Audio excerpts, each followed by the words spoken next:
Hello viewers, কেমন আছেন সবাই? আমরা তো ভালোই আছি। এই যে এখানে দেখতে পাচ্ছেন দু ধরনের পাস্তা আছে, একটা হলো ম্যাকারনি টাইপের আর একটা লম্বা লম্বা পেঁচানো দড়ির মতো।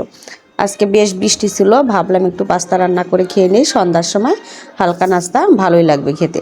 জলটা গরম করে নিয়েছি, পাস্তাটা আমি ছেড়ে দিলাম। এখন দিয়ে দিলাম একটু লবণ।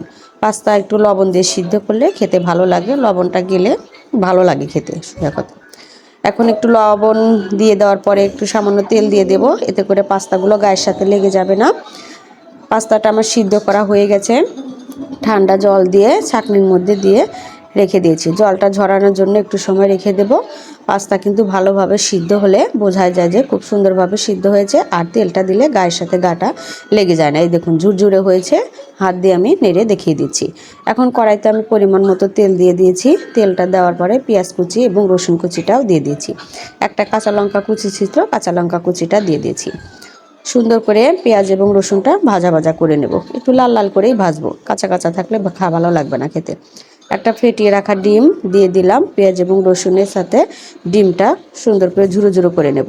অনেকেই আছে পাস্তাটা রান্না করার সময় ডিমটা আগে ভেজে তুলে রাখে, আপনারা চাইলে তুলে রাখতে পারেন, সমস্যা নাই। কিন্তু আমি যখন রান্নাটা করি পেঁয়াজ রসুনের সাথে একবারেই দিয়ে দিই, আবার এক্সট্রা তুলে রাখা থাকে, এভাবে রান্না করলেও বেশ ভালো লাগে খেতে।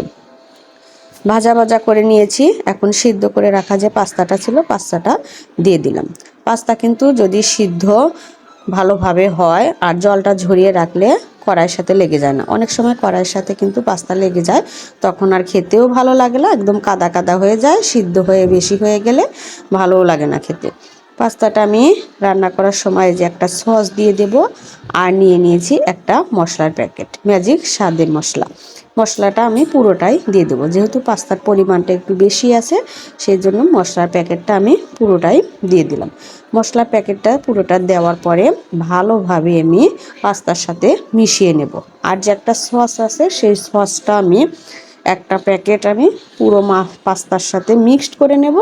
আর যখন পাস্তাটা খাবো তখন উপর দিয়ে একটু সস দিয়ে দেব। সসের পরিমাণটা যদি পাস্তার মধ্যে বেশি হয় তাহলে কিন্তু খেতে ভালো লাগে। এটা টমেটো সস, আমি সসের প্যাকেটটা পুরোটা দিয়ে দিচ্ছি, দিয়ে পাস্তার সাথে ভালো করে মিক্সড করে নেব। পাস্তার কালারটা কিন্তু দারুণ এসছে, মশলাটা দেওয়ার পরে একটু লাল লাল কালার আসে, দেখতে ভালো লাগে। সসটা দিয়ে সুন্দরভাবে নাড়াচাড়া করে, বেশি না 2 মিনিটের মতো লো হিটে চুলার উপর রেখে নামিয়ে নেব। বেশিক্ষণ রাখার দরকার নাই, যেহেতু সিদ্ধ পাস্তা অতক্ষণ রাখার কোনো দরকার নেই। অনেক আছে অনেক ধরনের মশলাপাতি দেয়, কিন্তু আমি অত ধরনের মশলা দিইনি, সামান্য পরিমাণে পেঁয়াজ রসুন দিয়ে সাধারণভাবে রান্নাটা করে ফেললাম।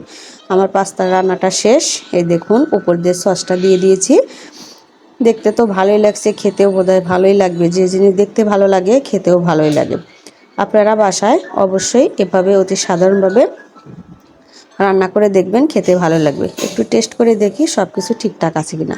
খেয়ে দেখলাম সব কিছু একদম ঠিকঠাক আছে। ভিডিওটি ভালো লাগলে চ্যানেলটি লাইক এবং সাবস্ক্রাইব করে সঙ্গে থাকুন। ধন্যবাদ সবাইকে, ভালো থাকবেন।